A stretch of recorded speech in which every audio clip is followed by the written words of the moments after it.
नमस्कार दोस्तों। भारत की राजनीति बहुत ही रोचक है और यहाँ दिन प्रतिदिन ऐसी कोई न कोई खबर आ ही जाती है कि हमारे आप जैसे लोगों की दिलचस्पी इस राजनीति में बनी रहती है। तो आज हम ऐसी कुछ खबरों के बारे में बात करेंगे। लेकिन अगर आप चैनल पर पहली बार आए हैं तो चैनल को सब्सक्राइब और वीडियो को लाइक जरूर कर दें। हम 10,000 सब्सक्राइबर के बहुत ही करीब हैं और उम्मीद कर रहे हैं कि जल्दी ही इस आंकड़े को भी हम पार कर देंगे। वीडियो की शुरुआत करते हैं भारतीय जनता पार्टी, जो कि भारत की राजनीति की धुरी है आज की तारीख में। तो भाजपा के राष्ट्रीय अध्यक्ष हैं जेपी नड्डा। इनका कार्यकाल खत्म हो चुका है, नया अध्यक्ष का चुनाव होना बाकी है। संघ चाहता है कि उनके पसंद का कोई व्यक्ति इस बार भाजपा के राष्ट्रीय अध्यक्ष की कमान संभाले, भाजपा की कमान संभाले। तो वहीं नरेंद्र मोदी और अमित शाह चाहते हैं अपने पसंद के किसी व्यक्ति को राष्ट्रीय अध्यक्ष की कुर्सी पर बैठाना। संघ की तरफ से जो नाम चल रहे हैं तो नाम बड़ा ही चौंकाने वाला चला था संजय जोशी का। कहा गया कि संजय जोशी को संघ राष्ट्रीय अध्यक्ष के तौर पर स्थापित करना चाहता है। आप सब जानते होंगे कि संजय जोशी और नरेंद्र मोदी के बीच में 36 का आंकड़ा रहा है। इधर भारत की जो राष्ट्रीय राजनीति में, बीजेपी की राष्ट्रीय राजनीति में नरेंद्र मोदी का उभार हुआ था और दूसरी तरफ संजय जोशी हाशिए पर चले गए थे। लेकिन अब संघ उन्हें हाशिए से वापस मेन स्ट्रीम में लेकर के आना चाहता है।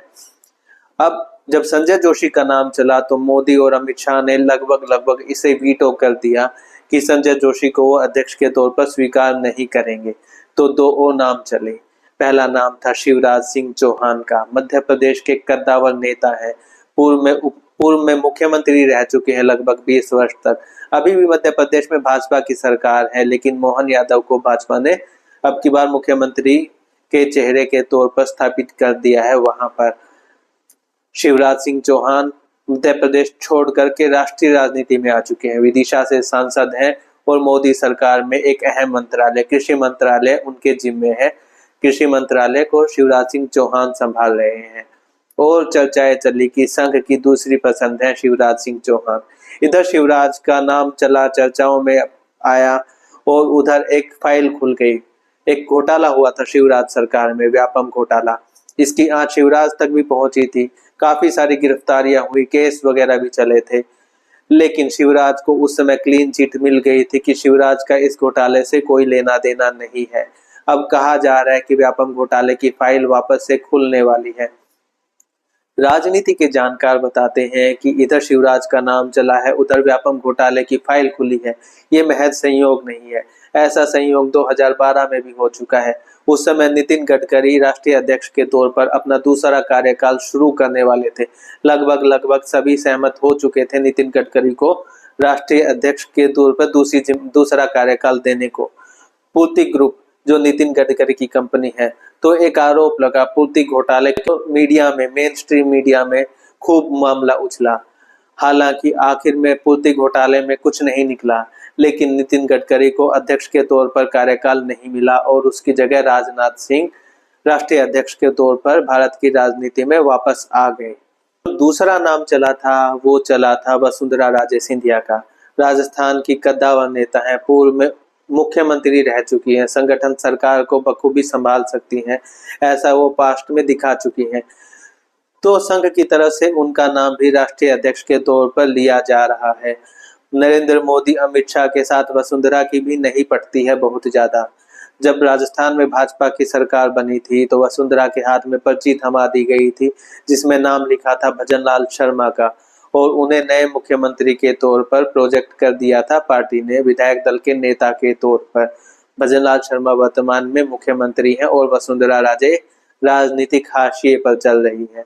तो हो सकता है राष्ट्रीय अध्यक्ष के तौर पर, या यूं कहें पहले ही महिला अध्यक्ष भाजपा की वो होंगी। अगर ऐसा होता है तो आबादी का आधा हिस्सा उनसे कनेक्ट कर पाएगा।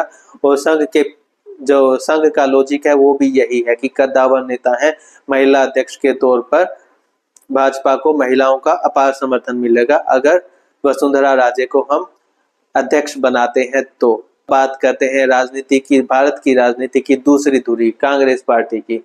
तो कांग्रेस पार्टी में भी चीजों में उथल पुथल चल रही है। राहुल गांधी जो सबसे बड़े नेता के तौर पर विपक्ष के स्थापित हो चुके हैं, विपक्ष के जो बड़े नेता हैं वो भी स्वीकार कर चुके हैं राहुल गांधी को अपना नेता।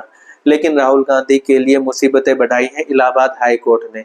दरअसल कर्नाटक के एक नागरिक हैं और उन्होंने एक याचिका दायर की है कोर्ट में, जिसमें उन्होंने कहा है कि उनके पास दस्तावेज हैं, ईमेल्स हैं और कुछ सबूत हैं, जिससे ये साबित हो जाता है कि राहुल गांधी तो भारत के नागरिक नहीं है, वो ब्रिटिश नागरिक हैं। दरअसल सोशल मीडिया पर एक डॉक्यूमेंट तैर रहा है, एक डॉक्यूमेंट वायरल हो रहा है, जिसमें कहा गया है कि एक ब्रिटिश कंपनी है जिसमें Rahul Gandhi as a director काम करते हैं। अब ब्रिटेन के कानूनों के मुताबिक किसी ब्रिटिश कंपनी में ब्रिटेन का ही व्यक्ति डायरेक्टर का पद संभाल सकता है और इन्हीं दस्तावेजों के माध्यम से आरोप लगाया गया है कि राहुल गांधी ब्रिटिश नागरिक हैं और इस नाते वो सांसद और नेता प्रतिपक्ष की जिम्मेवारी संभाल नहीं सकते हैं। तो इलाहाबाद हाई कोर्ट ने अब गृह मंत्रालय को 30 तारीख का समय दिया है। 30 सितंबर को मामले की सुनवाई होगी और उससे आगे का गृह मंत्रालय का जवाब पता चलेगा कि क्या राहुल गांधी सच में ब्रिटिश नागरिक हैं या ऐसा नहीं है। अब बात करते हैं सोनिया गांधी की, यूपीए की चेयरपर्सन और कांग्रेस की बहुत ही दिग्गज नेता सोनिया गांधी। तो जब मनमोहन सरकार थी उस समय सोनिया गांधी 10 जनपद पर कुछ चिट्ठियां ले आई थी। लगभग 51 चिट्ठियां हैं। चिट्ठियां किसकी थी? दरअसल ये चिट्ठियां जवाहरलाल नेहरू द्वारा लिखी गई या उनके द्वारा रिसीव की गई चिट्ठियां हैं। इनमें लॉर्ड माउंटबेटन को लिखी गई चिट्ठियां या उनसे रिसीव हुई चिट्ठियां हैं या सरदार पटेल के साथ जो उनकी बातचीत, उस समय चिट्ठियां ही प्रमुख साधन हुआ करता था बातचीत का। सरदार पटेल या उस समय के जो दिग्गज नेता होते थे, भारत की राजनीति से पहले और भारत की राजनीति के बाद चाइना के साथ जो युद्ध हुआ था उस समय की, उस दौरान की ये चिट्ठियां हैं और सोनिया गांधी 10 जनपद पर ये चिट्ठियां लेकर के आ गई थी। तो अब जवाहरलाल नेहरू म्यूजियम जो पूर्व में था, फिलहाल तो पीएम म्यूजियम है एंड लाइब्रेरी है, तो उन्होंने रिक्वेस्ट करी है सोनिया गांधी से कि वो राष्ट्र की इन धरोहर को, ये 51 चिट्ठियां इन्हें वापस कर दें। अगर वो मूल प्रति अपने पास रखना चाहती हैं तो एटलीस्ट स्कैन कॉपी वो म्यूजियम को वापस कर दें। ये रिसर्च के काम आती है इस तरह की चिट्ठियां।